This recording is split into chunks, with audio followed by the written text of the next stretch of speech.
Hey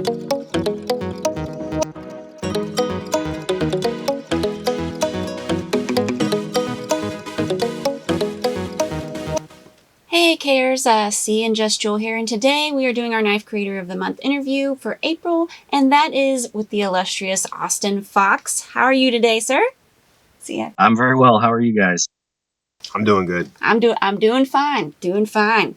So today we're here because we're really interested in the Real Steel Hoeft that you did. Of course, we want to know more about you. So your journey from making your first knife in your in-laws' garage to creating this amazing, innovative folding knife. Can you tell us about the moment when you realized your passion for knife making and how it could evolve into something more than a hobby? Sure, yeah. I think like most knife lovers and knife makers, I just enjoyed being out in the outdoors and having a knife at your side was always a big part of that. I grew up and my grandfather was a carpenter, so I always had access to some of those kind of tools from an early age. And you combine a drive to want to make cool, pointy, sharp stuff with, having access to a few skills. And it was sort of just a natural hobby that I fell into around in high school.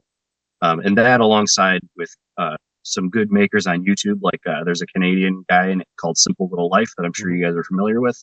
He was really instrumental into kind of introducing me into the hobby. And at that time, I had worked in a shipping department. Actually, it was my first job, and that's somewhere where I was using a knife all day, every single day.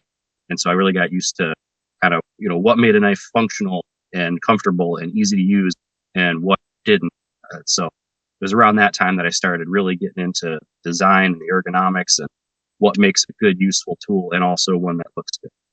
That's can't beat that. Exactly. Sounds like the best way to do it, because most people will tell you they're out in the woods or they're doing this or this survival situation. He's actually got real life situations that he regular, is, everyday people would actually I can't wait to encounter. talk about the lock. Okay, so I guess we'll move on to your major innovation here, the Hoeft Lock, based on the fact that you got to have so much engineering knowledge. Obviously, that influenced your approach to designing it.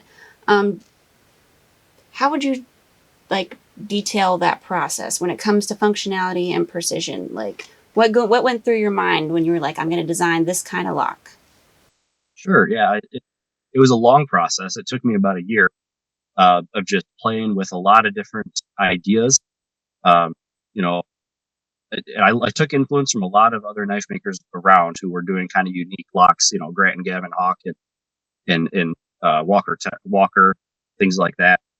Just trying to do something new was really what I was trying to do before I was trying to do something that was good. And that's usually kind of a backwards way to go about the design. But through that, I experimented with probably 20 different designs until I arrived at one that kind of, I almost feel like I got lucky with the inspiration on it, because it combines the nice detail that I wanted, and it's also strong, and it has the button lock features that get your finger out of the way.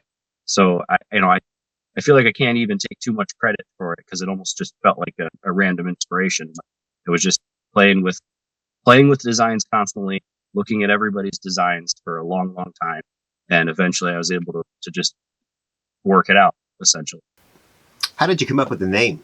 So the heft or Hoeft, or I've heard it pronounced a lot of different ways. We won't pronounce the. Let me tell you. Yeah, I haven't been able to find a definite pronunciation.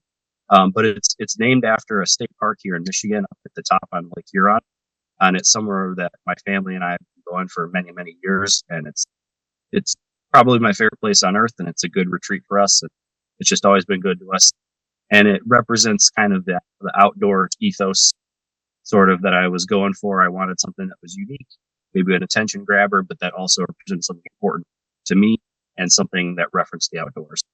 Wow. That reminds me of something. Okay, great. That's awesome. I like that part. I do too. Yep. All right, go ahead, man.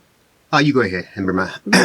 All right, so you mentioned having some discussions with some legendary knife makers like Grant, Gavin Hawk, Michael Walker. How did these conversations shape your approach? Like, what advice did these guys give you that left a lasting impact on your work? Unilaterally, they all said, you just have to make stuff. I reached out to them in those cases and was, seeking their advice and seeking their wisdom. I was kind of trying to show them some of my ideas, see what they thought. Michael Walker specifically, there was a time where I was considering trying to make some of his lock designs that he never pursued, but that I thought were interesting. And throughout all of those conversations, all of them just said, hey, there's no secret sauce. There's no right way to do something. You just need to go and start building stuff and play with it and see what you like, see what works, see what doesn't. And that's the best way to go about it. What did you, when you decided on an idea each time, you would then obviously have to make it. How did you go about making it? I would usually model it up out of G10, and I would hand file and hand sand and do everything pretty archaically. I didn't have access to really any money or any tools. I was thinking that there's no way that you'd be able to machine this stuff because that would take unbelievable equipment. Yeah, I did have access to some Bridgeport, machine tools at work, but it wasn't all the time. So it really, for the prototyping, it was a lot of getting pieces of plastic and grinding them into the rough shapes and kind of seeing how I like that. I've got a box full of knife models that I made out of acrylic just because we had so much extra acrylic laying around at work. And so I would be able to take that scrap and make blanks out of it just to test ergonomics, test fit, things like that. Wow, that would be interesting. I'm going to get you to send me one of those. Acrylic knife, yeah. I'm kind of interested just to see what it looks like. So do you think that you'll be using this lock design on future models? I would love to. I think there's a lot more that the lock can be used on besides just this particular knife. This knife just happened to be an aesthetic that I liked. It's kind of sort of got the Shira Gorov or old zero tolerance type look, and I really liked it, and I could never get my hands on it, so I wanted to make my own version. But there's a million different models that can fit into. I know there's a lot of people, including myself, who've compared it to the compression lock, and it functionally is extremely similar. So pretty much any knife that the compression lock from Spyderco would work in, this would also work in. Okay. So I may have perused your website and your Instagram page. I noticed that you have a knife that you're playing with that is going to be, the handle is going to be like a sheath, where it like folds into the handle and then you can take it. Yeah. How's that going? Is that something you think you might have in the future or anything? Yeah, so that was actually what started the conversation with Real Steel and some other knife companies in Europe that I was working with. Was that was going to be the first knife that I released, and I still think it's got a lot of merit, but they had some concerns. And then in addition to that, there's a reporter who I don't want to name, but he actually owns a patent to something that's just a little bit too similar. Okay. And so we were both uncomfortable with trying to bring something to market without being confident legally. All right. So obviously we want to talk just briefly about looking ahead. You're already thinking about future projects like custom knives, multi-tools.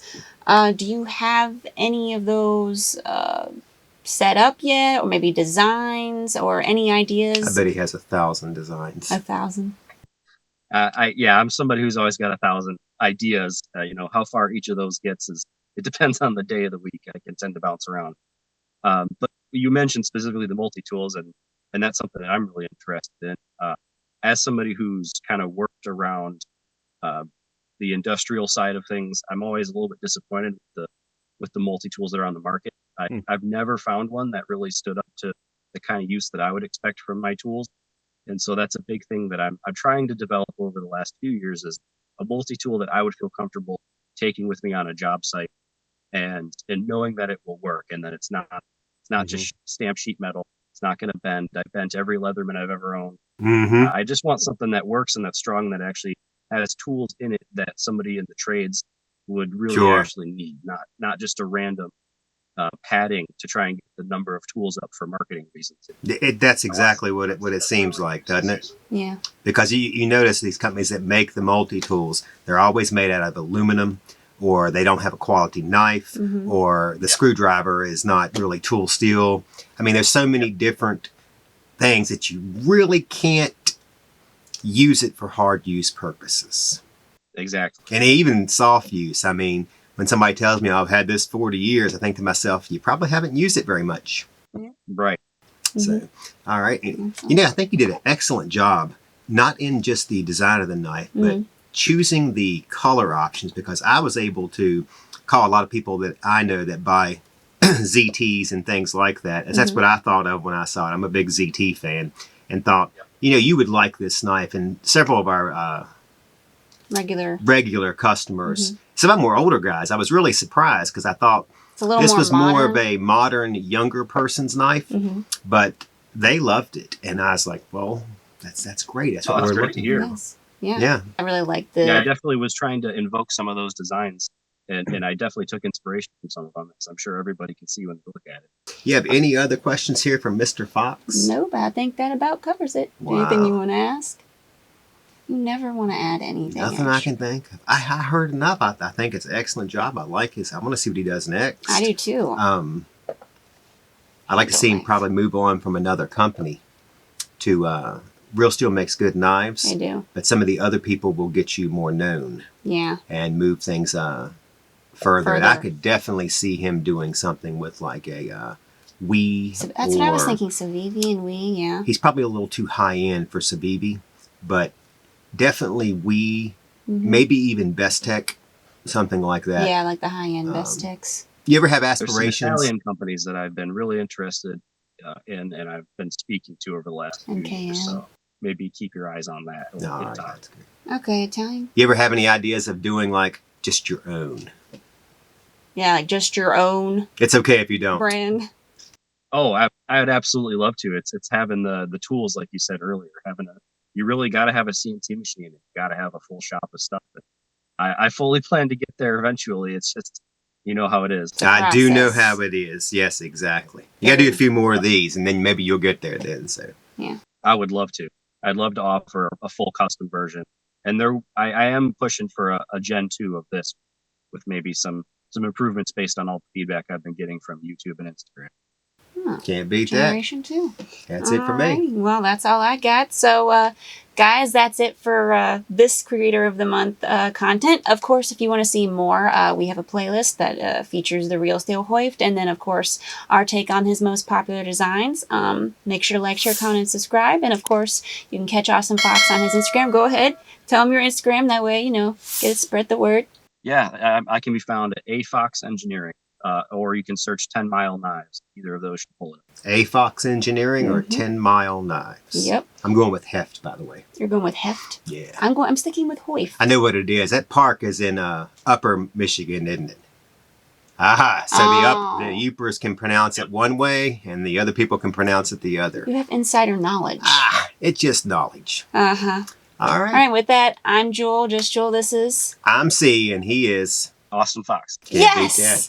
First person to do it like you're supposed to, man. It's like you've watched one before. All right, and with that... I did. We are signing off.